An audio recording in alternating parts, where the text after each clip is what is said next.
प्रेम से बोला छठी मैया की।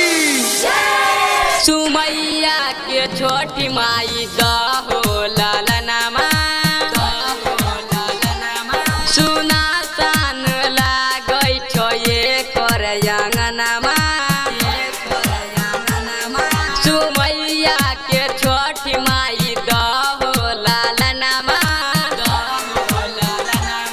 सुना सान लागै छो ये कर अंगनमा। प्रेम से बोला छठी मैया की।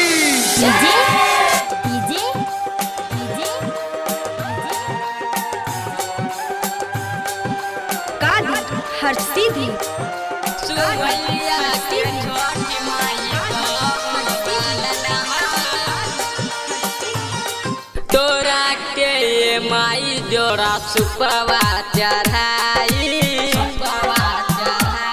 केसहू ओकर सुना गोद भर जाई।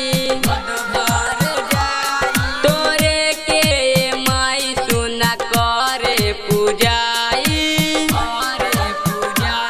सोचल ओकर सपना पूरा हो जाई।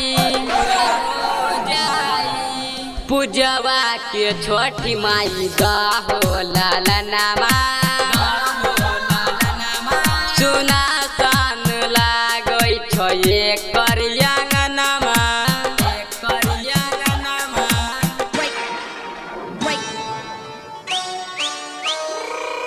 सुमैया के छोटी माई दहो ललनमा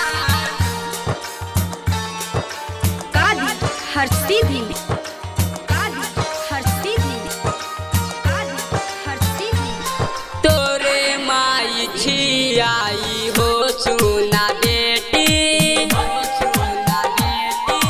दिन रात रोबै छापी पीटी छाती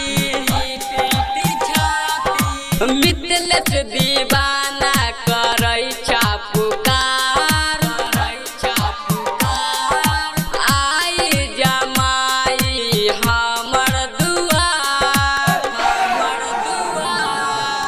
कोमली के छोटी माई दहो ललनमा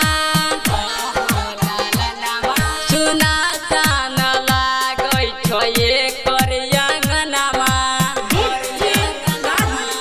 सुमैया के छोटी माई दहो ललनमा सुना सान लागै छो ये कर अंगनमा। प्रेम से बोला छठी मैया